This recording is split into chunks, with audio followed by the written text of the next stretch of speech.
my name is Aja. I'm from 7th grade.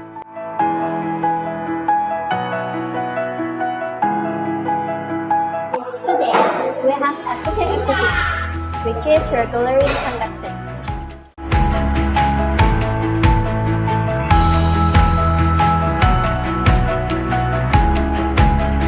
This activity greatly helps me in developing independence, teamwork, diligence, and discipline.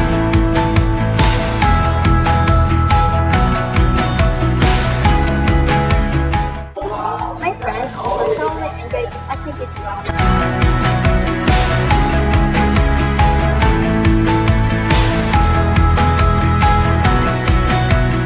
Furthermore, we will also distribute the food we have cooked to the people around us.